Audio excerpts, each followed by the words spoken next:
Picture अभी बाकी है. हे कॅप्शन आहे फडणवीसांनी पोस्ट केलेल्या अमित शहांसोबतच्या फोटोचं. हा फोटो का महत्वाचा आहे? हे कॅप्शन का महत्वाचं आहे? तर या फोटोच्या मागे असणारी पार्श्वभूमी. राज्यात मराठा आंदोलन सुरू आहे. जरांगे पाटलांनी मुंबईत तळ ठोकलाय. यामागे एकनाथ शिंदे असल्याच्या चर्चा सुरू आहेत. फडणवीसांना अडचणीत आणण्यासाठी शिंदेंनी डाव टाकल्याचं बोललं जात आहे. पण शिंदे भाजपच्या विरोधात इतकं मोठं धाडस करतील का? तर दिल्लीचा पाठिंबा असल्याशिवाय शिंदे हे धाडस करणार नाहीत. म्हणूनच शिंदेंना शहांचा पाठिंबा आहे. कारण नंबर 2च्या राजकारणात शहांना भविष्यात फडणवीस नको आहेत. याच राजकारणातून शहा शिंदे युती झाली आहे आणि शहांच्या पाठिंब्यावर शिंदेंनी ट्रॅप लावला आहे. अर्थात या झाल्या चर्चा. पण या चर्चांनी वेग पकडल्यानंतर फडणवीसांकडून हा फोटो येतो आणि लिहिलं जातं पिक्चर अभी बाकी है. नेमकं काय घडतंय? फडणवीसांच्या बाजूने कसा ट्रॅप लावला गेलाय? जरांगे पाटलांच्या आंदोलनामुळे फडणवीस एकटे पडलेत का? अजित पवार, एकनाथ शिंदे हे आज फडणवीसांसोबत दिसत नाहीत, पण पक्षातल्या ज्येष्ठ नेत्यांनी देखील फडणवीसांना एकटं पाडलंय का?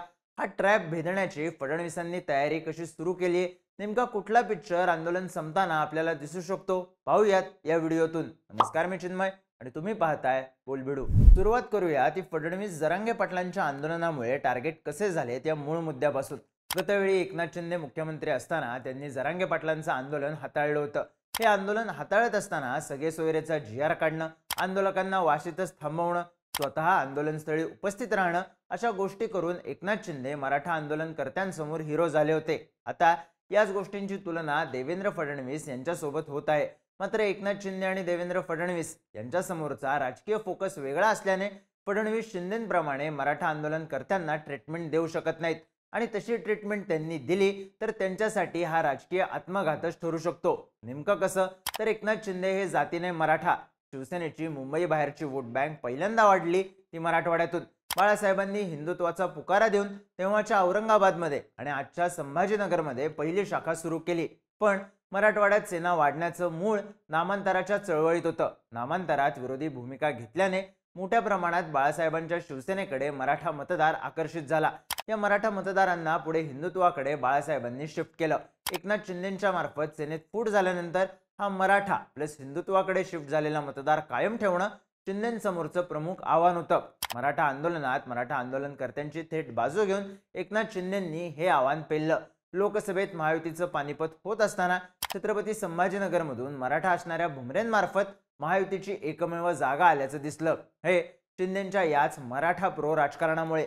इथे ओबीसी वजा झाल्यामुळे सेनेला विशेष फरक पडणार नव्हता.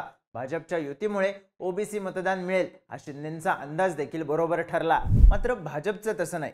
काँग्रेस राष्ट्रवादीच्या राजकारणात महाराष्ट्राचं राजकारण मराठा केंद्रीय राहिलं. जिथे भाजपने माधव पॅटर्न आणून ओबीसी पूरक राजकारण केलं. ओबीसी ही भाजपची मूळ वोट बँक राहिली. त्यामुळे देवेंद्र फडणवीस आंदोलनकर्त्यांची, जरांगे पाटलांची पूरक भूमिका घेऊ शकत नाहीत. शिंदेंप्रमाणे त्यांनी जरांगे पाटलांना पूरक भूमिका घेतली तर मोठ्या प्रमाणात ओबीसी काँग्रेसकडे शिफ्ट होऊ शकतो. पर्यायाने शिंदेंनी जसं आंदोलन हाताळलं तसं फडणवीसच काय भाजपचा कोणताही मुख्यमंत्री असता, कोणत्याही जातीचा मुख्यमंत्री असता तरी तो शिंदेंप्रमाणे आंदोलन हाताळू शकला नसता, ही वस्तुस्थिती आहे. आता हा फरक समजून घेतल्यानंतर पाहूया ते म्हणजे हीच गोष्ट देवेंद्र फडणवीसांना आंदोलनातून ट्रॅप करण्यासाठी कशी पूरक ठरतीये. मराठा आरक्षण आणि ओबीसी प्रवर्गातून मराठा आरक्षण हे दोन वेगवेगळे मुद्दे आहेत. आरक्षणाची मर्यादा वाढवून मराठा समाजाला स्वतंत्र आरक्षण मिळवून देण्याचं काम फडणवीसांनी यापूर्वी केलेलं आहे. मात्र कायद्याच्या पातळीवर हे आरक्षण किती दिवस टिकेल असा प्रश्न मराठ्यांसमोर आहे. अशातच कुणबी प्रमाणपत्र मिळवून ओबीसी प्रवर्गात आरक्षण मिळवण्याचा पर्याय जरांगे पाटलांच्या आंदोलनातून समोर आला. यामुळे ओबीसी प्रवर्गात असलेल्यांना ओबीसी प्रवर्गात अंतर्गत स्पर्धा वाढण्याची भीती आहे. पर्यायाने ओबीसींचा या मागणीला ठाम विरोध राहिलेला आहे. थोडक्यात फडणवीसांसमोर एका बाजूला मराठ्यांना न्याय देणारी भूमिका घेणं, पण जरांगेंच्या ओबीसी प्रवर्गातून आरक्षण देण्याच्या मागणीला विरोध करणं, या पातळ्यांवर लढाई करणं महत्त्वाचं ठरतंय. आपण ही पार्श्वभूमी समजून घेतली कारण फडणवीसांच्या समोर कसा ट्रॅप लावला आहे हे यातून समजून घेता येतंय. आता फडणवीसांसमोर कोणताच पर्याय नाही. म्हणजे एकतर जरांगे पाटलांच्या मागण्या फडणवीसांनी मान्य केल्या तर ओबीसी दुरावण्याची भीती आहे. दुसरीकडे जरांगे पाटलांच्या मागण्या मान्य केल्याच नाहीत तर मराठा आंदोलनकर्त्यांच्या रोषाचा सामना फडणवीसांना करावा लागू शकतो. इकडे आड आणि तिकडे विहीर अशी अवस्था फडणवीसांची आहे.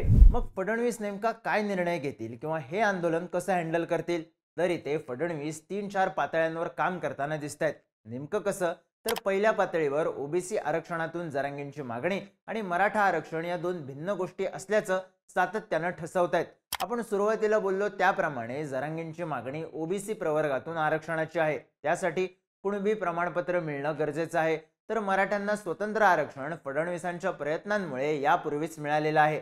आता हे आरक्षण आपण कसं दिलं हे फडणवीसांच्या टीमकडून सातत्यानं सांगितलं जाऊ लागले. विशेष म्हणजे सारथी, अण्णासाहेब पाटील महामंडळ अशा वेगवेगळ्या पातळ्यांवर फडणवीसांनी केलेले प्रयत्न अधोरेखित केले जाऊ लागलेत. हे मराठा समाजाच्या मतदारांपर्यंत पोहोचवले जाऊ लागलेत. दुसरीकडे ओबीसीतून आरक्षण हे राजकीय आरक्षणाच्या लाभासाठी आणलेली मागणी आहे हे सांगण्यात येते. अर्थात या दोन मागण्या भिन्न असून शिक्षण आणि नोकऱ्यांसाठी स्वतंत्र मराठा आरक्षण पुरेसं आहे आणि ते फडणवीसांच्या प्रयत्नातून मिळालं हे सांगून संपूर्ण मराठा समाजाचा रोष अंगावर येऊ नये यासाठी प्रयत्न सुरू असल्याचं दिसतं. दुसऱ्या पातळीवर फडणवीसांनी ट्रॅप दूर करायला सुरुवात केली आहे. ती आंदोलन राजकीय असल्याचं परसेप्शन समोर आणून विक्टीम मोडला जाणं. काल राज ठाकरेंनी शिंदेंना विचारा असा प्रश्न माध्यमांना केला आणि आजपर्यंत दबक्या आवाजात असणारी शिंदेंच्या पाठबळाची चर्चा जाहीरपणे झडू लागली. आंदोलनामागे राजकीय डावपेच आहेत हे परसेप्शन फडणवीसांना सर्वसामान्य आणि तटस्थ लोकांच्या पाठिंब्यासाठी आवश्यक ठरतं. एकदा का आंदोलन राजकीय पुरस्कृत आहे हे परसेप्शन पक्क झालं तर बळाचा वापर करूनही आंदोलन संपुष्टात आणता येतं. जरांगे पाटलांनी एकट्या फडणवीसांना सातत्याने टार्गेट करणं देखील आंदोलन राजकीय पुरस्कृत असल्याचं परसेप्शन तयार करण्यासाठी पूरक ठरताना दिसतंय असंही आपल्याला म्हणता येतं. म्हणजेच फडणवीसांना जितका राजकीय विरोध होईल तितका फडणवीसांना फायदाच होईल असं म्हणता येतं. शिंदेंच्या नावाची चर्चा झाल्यास सत्तेसाठी, मुख्यमंत्री पदासाठी शिंदेंनी मुंबईचे हाल केले हे नरेटिव्ह समोर येतं. दुसरीकडे जरांगे पाटील कोणाच्या तरी सांगण्यावरून आंदोलन करत आहेत हे नरेटिव्ह समोर येतं, ज्यामुळे जरांगे पाटील आणि एकनाथ शिंदे दोन्ही लोक यातून डॅमेज होतात. तर फडणवीस विक्टिम कार्ड समोर आणून आपोआप सेफ होताना दिसतात. तिसऱ्या पातळीवर फडणवीसांनी ट्रॅप दूर करायला केलेली सुरुवात म्हणजे आंदोलन हाताळण्यास केलेली सुरुवात. काल जरांगे पाटलांची भेट घेण्यासाठी शिंदे समितीचे शिंदे गेले. 6 महिन्याचा अवधी जरांगेंना मागण्यात आला. दुसरीकडे विखे पाटलांच्या नेतृत्वात उपसमितीची बैठक पार पडली. आंदोलनाच्या पहिल्या रात्री टॉयलेटला कुलूप लावण्यात आले आहेत, हॉटेल बंद आहेत, लाईट मुद्दामून घालवण्यात आली आहे अशा बातम्या आल्या. दुसऱ्या दिवशी मात्र बीएमसी कडून उभारलेल्या टॉयलेटचे फोटो पोस्ट करण्यात आले. चिखल झालेला तिथे खडी टाकण्यात आली. जरांगे पाटलांना आंदोलन करण्यासाठी आझाद मैदानावर 1 दिवसाचीच मुदत देण्यात आली होती, पण आता ती एक दिवस वाढवण्यात येते. थोडक्यात सरकारी पातळीवर काहीच हालचाल होत नाही, उलट कोंडीत पकडण्याचा डाव टाकला जात आहे हे परसेप्शन बोलणी करू इथपर्यंत आलेलं आहे. वेळ देऊन धग कमी करण्याचा प्रयत्न इथे सरकारकडून केला जात असल्याचं दिसतंय.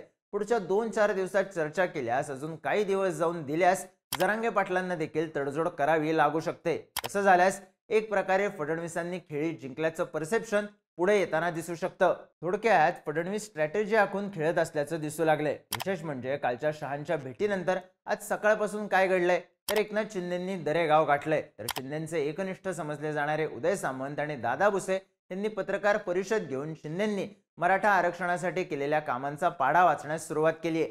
कालपर्यंत फडणवीस एकटे आहेत असं बोललं जात होतं, पण आज मात्र चंद्रकांत पाटील यांच्यासारखे ज्येष्ठ नेते फडणवीसांच्या बाजूने मैदानात उतरल्याचं दिसू लागलंय. दुसरीकडे अजित पवार जे कालपर्यंत अलिप्त राहत होते आज ते देखील मैदानात आल्याचं बोललं जाऊ लागलंय. साहजिकच शहांकडून ग्रीन सिग्नल मिळाल्यानंतरच फडणवीस ऍक्टिव्ह झाल्याचं सांगण्यात येतंय. दुसरीकडे मराठा आरक्षण आणि जरांगे पाटील केंद्रबिंदूवर आल्यानंतर मराठा मुख्यमंत्री हा नारा समोर येईल असा अंदाज शिंदेंचा असला तरी तो संपुष्टात येताना दिसतोय. या उलट अशा परिस्थितीत मराठा देखील नको आणि ओबीसी देखील नको या जाणीवेतून फडणवीसांसाठी जातीय फॅक्टर महत्वाचा ठरताना दिसतोय. थोडक्यात शिंदेंची बाजी पलटवण्यास फडणवीसांनी सुरुवात केली आहे आणि शहांकडून ती हमी घेतली आहे. कदाचित फडणवीसांनाच ग्रीन सिग्नल मिळाल्याने त्यांनी सूचकपणे पिक्चर अभी बाकी आहे म्हणल्याचं दिसतंय. तुम्हाला काय वाटतंय? शहांच्या भेटीनंतर फडणवीस सेफ आणि शिंदे अनसेफ झालेत का? फडणवीसांची स्ट्रॅटेजी कामी येईल असं वाटतंय का? तुमची मतं आणि प्रतिक्रिया कमेंट करून नक्की सांगा आणि अशाच माहितीपूर्ण व्हिडिओसाठी बोलबिडूच्या YouTube चॅनलला सबस्क्राईब करायला विसरू नका.